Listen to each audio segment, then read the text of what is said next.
حضرت ابراہیم کے گھر میں دو خواتین ہیں، ایک آپ کی بیوی ہیں، ایک حضرت ہاجرہ ہے، اولاد کوئی نہیں، بڑا میوہ ہے میٹھا، گھر وہی آباد ہوتا ہے جس میں بچے روتے ہیں، گھر ہوتا ہی وہ ہے جس میں بچوں کی چنچناہٹ ہوتی ہے، بھن بناہٹ ہوتی ہے۔ حضرت ابراہیم نے ایک بچہ روتے ہوئے دیکھا تو آنکھوں میں آنسو آئے، کہنے لگے ربی حب لی من الصالحین، یا اللہ مجھے بھی نیک اولاد عطا کر دے۔ حضرت سارہ نے سن لیا، کہنے لگی ابراہیم شاید میرے بطن سے تو آپ کو نصیب نہیں، ہاجرہ سے نکاح کر لو۔ جناب ہاجرہ سے نکاح ہوا۔ اللہ تو بڑا بے نیاز ہے، رب کریم نے حضرت اسماعیل جیسا خوبصورت بیٹا عطا فرمایا۔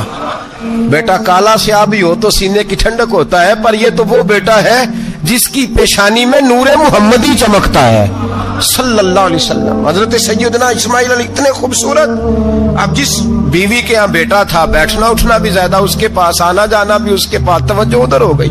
جناب سارہ رشک کرنے لگی، ایک دن کہنے لگی اسے چھوڑ آ جنگل میں، وادی غیر ذی زرع مکے کے پاس۔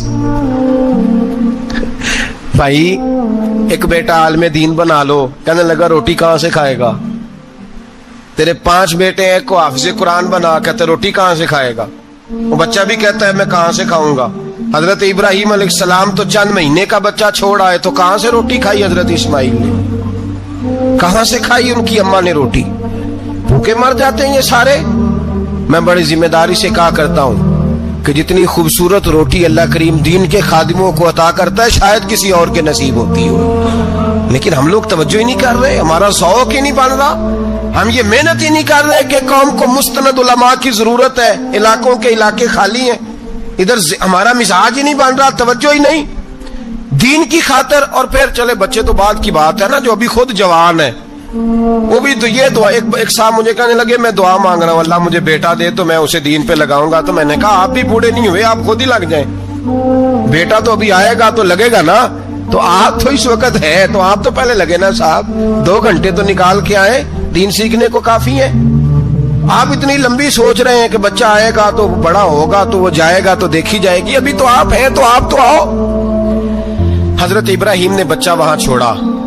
یہاں سے جو عمرہ کرنے لوگ جاتے ہیں نا، جو حج کرنے جاتے ہیں، ان کو پتا ہے کہ وہاں دنیا کی ہر نعمت ملتی ہے، پھر بھی ڈبل ٹرپل پیسے لوگ جیبوں میں ڈال کے جاتے ہیں۔ حضرت ابراہیم جب وہاں لے کے گئے تو کوئی انسان نہیں تھا، پانی کا قطرہ نہیں تھا، 2 کلو کھجوریں، ایک مشکیزہ، بیوی کو تھمایا۔ ہمارے گھر میں ہزاروں چیزیں پڑی ہیں، لیکن وہ جو توکل ہے نا وہ ختم ہو گیا ہے۔ اللہ دے گا، حلال حلال پہ قناعت کرے، جائز جائز پہ بھروسہ کرے، رب کریم عطا کرنے والا ہے، وہ مزاج ختم ہو گیا۔ حضرت سیدنا ابراہیم علیہ السلام 2 کلو کھجوریں، ایک مشکیزہ پانی کا دے کر کے، اور وہاں بٹھایا آپ نے اپنے بچے کو اور اپنی زوجہ جناب ہاجرہ کو، اور بٹھا کر کے یہ واپس پلٹنے لگے تو حضرت ہاجرہ سلام اللہ علیہ نے آواز دی، کہا ابراہیم کس کے سہارے پہ چھوڑ کے جا رہے ہیں؟ جہاں آب زمزم کا کنواں ہے نا، جو لوگ گئے ہیں جنہوں نے صفا مروہ کی صحیح کی ہے، صفا مروہ سے باہر نکلے نا، سرکار کی ولادت کا مقام ہے، اس جگہ پہ آب زمزم کا کنواں تھا، وہاں حضرت سیدنا ہاجرہ کو بٹھایا، کوئی چیز نہیں، کوئی درخت نہیں، کوئی کھیت نہیں، کوئی پانی نہیں، کوئی کنواں نہیں، وہاں بٹھایا، اور بٹھا کر کے نکلنے لگے تو جناب ہاجرہ فرمانے لگی ابراہیم کس کے سہارے پہ چھوڑ کے جا رہے ہو؟ کہنے لگی اللہ کے سہارے پہ۔ تو پاک باز بی بی نے ایک لفظ پوچھا، کہا ابراہیم یہ میرے رب کا حکم ہے، یہ میرے، بس جن کا عقیدہ توحید مضبوط ہو ان کے لیے ایک جملہ کافی ہوتا ہے، یہ میرے اللہ کا حکم ہے۔ تو جناب ابراہیم علیہ السلام فرمانے لگے ہاجرہ ہاں رب کا حکم ہے۔ جب یہ لفظ کہے تو چاہیے تھا نا حضرت ابراہیم تسلی دیتے، تو بی بی صاحبہ تسلی دینے لگی، عرض کرنے لگی ابراہیم اگر اللہ کا حکم ہے تو پھر آپ ہماری فکر نہ کرنا، اگر یہ رب کا حکم ہے تو پھر ہماری فکر نہ کرنا، جس رب نے ہمیں یہاں تک پہنچایا ہے وہ ہمیں کبھی بھی ضائع نہیں فرمائے گا، پھر فکر نہ کرنا۔ حضرت ابراہیم آ گئے، بات آپ نے سنی ہوئی ہے، اشارہ کرنا مقصود ہے۔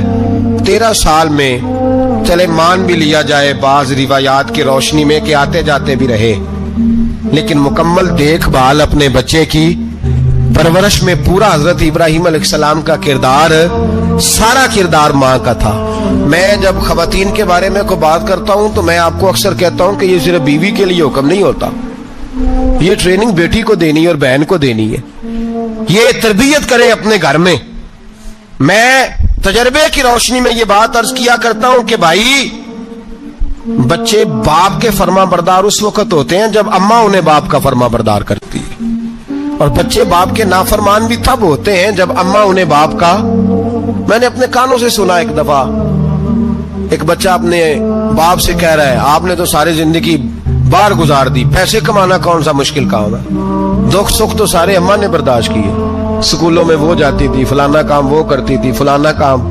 اب یہ سوچ اس کی ذاتی تو نہیں، یہ اس کو دی گئی ہے، اور اگر اس کو یہ سوچ دے دی جائے کہ اماں کہے کہ میں تو اپنوں میں رہی ساری زندگی، میں نے تو اپنوں میں وقت گزارا، اور تیرا باپ تو کئی دفعہ جنازے بھی نہیں پڑھ سکا، اس نے تو ماں باپ ایسے دفن کر دیے، وہ اگر یہ سوچ فراہم کرے تو پھر بچہ باپ کا فرما بردار ہوتا ہے۔ اور یہ والی روایتیں ہم بیوی کو سناتے ہیں، حالانکہ کس کو سنانی چاہیے؟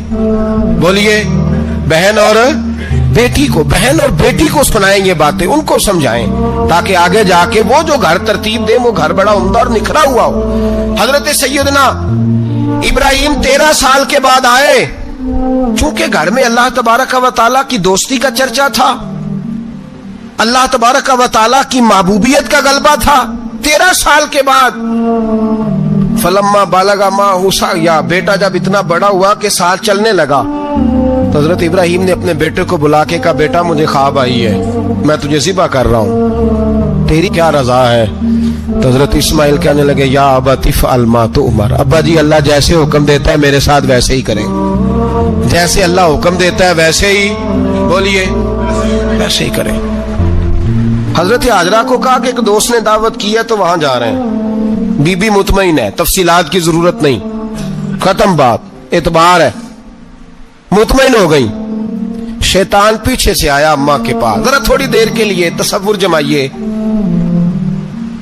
یہاں تو پڑوسن آ کے کوئی بات بتا دیتی ہے خاوند کے بارے میں تو کئی مہینے جھگڑا جاری رہتا ہے، پڑوسن محلے دار۔ شیطان نے آ کے بتایا لفظ کیا ہے؟ کہا حضرت تمہیں پتا ہے کہاں جا رہے ہیں؟ کہا دوست کی دعوت میں۔ تو کہنے لگے دوست کون ہے؟ رب کریم، اور ابراہیم کا خیال ہے کہ اس رب نے مجھے حکم دیا ہے کہ میں ذبح کروں۔ تو حضرت حاجرہ کہنے لگی کبھی باپ بھی بیٹا ذبح کرتے ہیں؟ تو شیطان کہنے لگا ان کا خیال ہے کہ ان کے رب نے حکم دیا ہے۔ تو جناب حاجرہ فرمانے لگی اگر رب نے حکم دیا تو پھر تو مجھے شیطان لگتا ہے، تو مجھے شیطان لگتا ہے۔ کہا کیا مطلب؟ فرمانے لگی اگر رب کریم کا حکم ہے تو میرے پاس ایک اسماعیل ہے، اگر 1000 بھی ہوتے میں سارے اللہ کے راستے میں پیش کر دے دیتی، مالک کا ہی تو ہے سارا کچھ، اسی کا ہے، اس میں لیت اللہ کی کیا گنجائش؟ حضرت سیدنا ابراہیم علیہ السلام نے بیٹے کے حلق پہ چھری رکھ بھی دی اور چھری چلا بھی دی، رکھ بھی دی، اور وہ تو اللہ کریم نے فرمایا یا ابراہیم قد صدقت الرؤیا، ابراہیم تو نے خواب سچا کر دکھایا، وہ قیامت تک تیرا نام رہے گا۔ حضرت ابراہیم نے وطن بھی دیا، جان بھی دی، بیٹا بھی، اللہ کریم نے دمبے دیے، فرمایا یہ فدیہ ہے۔ اب یہ قربانی قیامت تک حضرت ابراہیم کے طریقے کے مطابق جاری ہے۔ حضرت ابراہیم بہت بڑے مہمان نواز تھے، بہت بڑے۔ آپ جب مصر میں قیام تھا تو بڑے بڑے لمبے چوڑے لنگر پکتے تھے، لوگ آیا جایا کرتے تھے، بڑا تفصیل کے ساتھ کھانا ہوتا تھا۔ مہمان نوازی آپ کی خاص صفت مبارکہ ہے، ہمارے ہاں بھی مہمان نوازی ہوتی ہے امیروں کی، بلکہ اب تو مہمان نوازی اس طرح کی ہے کہ کل تیری میرے پاس دعوت ہے اور پرسوں میری تیرے پاس ہے، وہی امیروں میں وہ چکر رہتا ہے، پارٹیاں دوست ایک دوسرے کو ڈالتے ہیں، تیری طرف پارٹی تیری طرف، اور اسی انداز میں اب یہ عید آئے گی نا ٹکا پارٹیاں ہوں گی جگہ جگہ، اور لوگ سوال پوچھنے لگے ابھی سے، کہتے ہیں قربانی کا کتنا گوشت گھر رکھنا جائز ہے؟ قربانی کا کتنا گوشت گھر رکھنا جائز ہے؟ سارا ہی جی، اس لیے فریزر لے لیں، فریج سے نہیں کام چلے گا، سارا ہی جہاز گھر رکھنا سارا ہی جائز ہے، رکھ لیں۔ او خدا کے بندے، قربانی وہ بندہ دیتا ہے جو سارا سال ہی گوشت کھاتا ہے، صحیح کہہ رہا ہوں؟ قربانی صاحب نصاب صاحب استطاعت بندہ دیتا ہے نا، تو وہ سارا سال ہی گوشت، تو سارا گھر میں رکھنا بھی جائز ہے، لیکن سارا دے دینا بھی، تو جو آ رہی ہے اس پہ کیوں توجہ کرتے ہو؟ جو دوسرا جائز ہے اس پہ کیوں نہیں عمل کرتے؟ سارا تقسیم کر دیں، بات ختم ہوئی۔ یقین کریں محرم میں جا کے دوست ٹیلی فون کر کے سوال پوچھتے ہیں، کہتے ہیں صاحب سنا ہے قربانی کا گوشت محرم میں کھانا جائز نہیں۔ میں کہ نہیں، ربیع الاول چ بھی جائز جے، رجب رمضان تک کھاؤ، کوئی بندہ نہیں منع کرتا، اس لیے کہ کسی کو دینا تو پسند ہی نہیں۔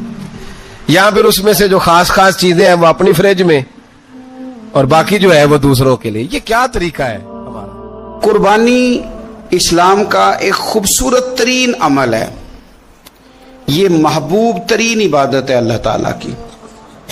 قربانی اپنی فضیلت کے لحاظ سے، عظمت کے لحاظ سے، اپنی بلندیوں کے لحاظ سے دین میں بڑا مقام رکھتی ہے، لیکن ہر چیز کا رنگ روپ بدل دیا جاتا ہے نا، چونکہ قربانی چلی آ رہی تھی حضرت ابراہیم خلیل اللہ علیہ السلام سے، تو اہل عرب جو تھے مشرکین مکہ قربانی کا تعارف وہ بھی رکھتے تھے، پر وہ قربانی کی حقیقت کو، قربانی کی حکمت کو، قربانی کے حسن کو، قربانی سے پھوٹنے والی روشنی کو سمجھنے سے ناآشنا تھے۔ وہ کیا کرتے تھے کہ جب وہ کوئی قربانی کا جانور ذبح کرتے تو اس کا جو خون ہوتا وہ بیت اللہ شریف کی دیواروں کے ساتھ مل دیتے۔ قربانی کے جانور کا جو گوشت ہوتا وہ لا کے بتوں کے سامنے رکھتے کہ یہ خون کعبے کی دیوار سے خون ملنے سے اور بتوں کے آگے گوشت رکھنے سے شاید ہماری قبولیت ہو جائے گی، ہم نے جانور ذبح کیا ہے۔ کمال ہے میرے رب کریم کی کتاب کا انداز بھی۔ قرآن مجید مختصر الفاظ کے اندر، مختصر جملوں کے اندر، اجمال کے اندر اتنی بڑی تفصیل بیان کر دیتا ہے کہ انسان کے ذہن کے، دل کے، دماغ کے دریچے کھل جاتے ہیں۔ اللہ کھانے پینے سے پاک ہے، بے نیاز ہے مالک۔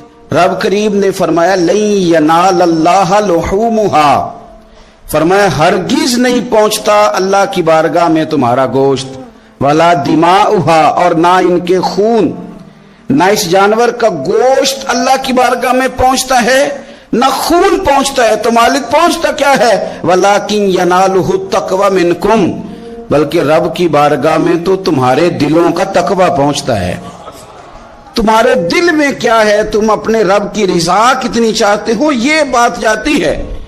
گوشت اور خون تو یہاں رہ گیا، فرمایا نہ اللہ کی بارگاہ میں خون پہنچ رہا ہے جانور کا، نہ گوشت پہنچ رہا ہے، دل کا تقوی پہنچ رہا ہے۔ معنی کیا ہے کہ جانور خریدتے وقت بھی اپنے دل سے پوچھنے نا تیرا دل کیا کہتا ہے، نیت کس سے جانور تو لے رہا ہے، تیرا ارادہ کیا ہے، اور جب تو ذبح کرے تو بھی اپنے دل پہ توجہ رکھ، تیرے دل میں اس کے لیے کیا ہے، تیرے دل کے اندر تقوی کتنا ہے، اللہ کی رضا حاصل کرنے کا جذبہ کتنا ہے۔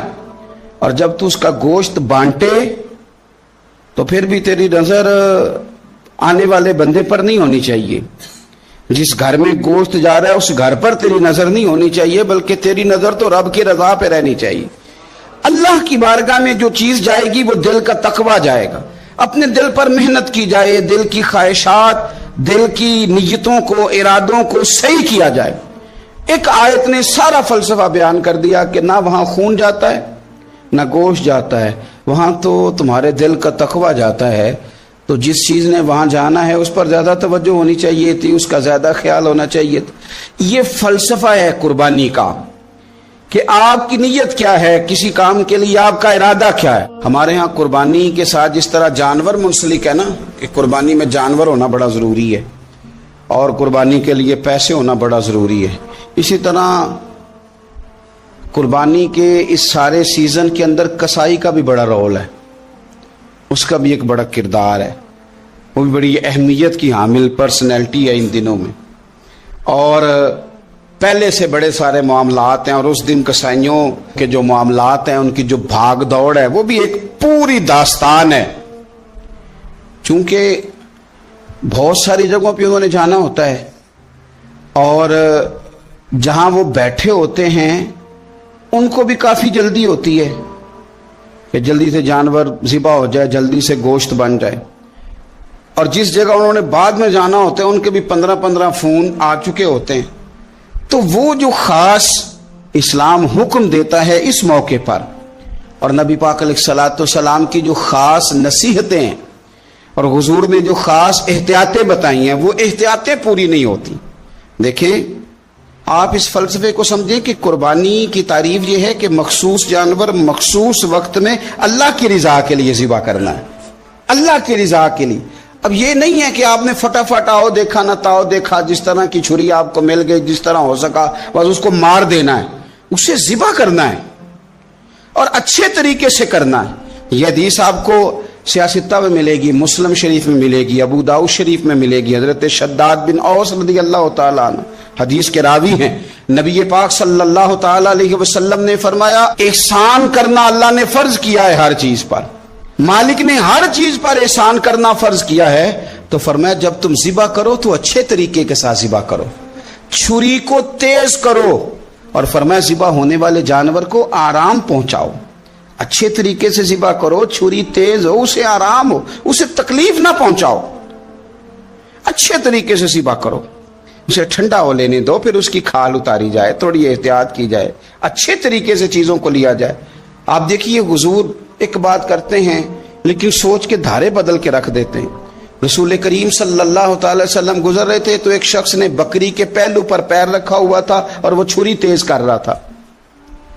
یعنی بکری کو اس نے گرایا ہوا ہے, لٹایا ہوا ہے اور پہلو پر پیر رکھا ہوا ہے اور ساتھ ساتھ وہ چھری تیز کر رہا ہے. اور نبی پاک صلی اللہ تعالی علیہ وسلم نے کیا خوبصورت بات ارشاد فرمائی.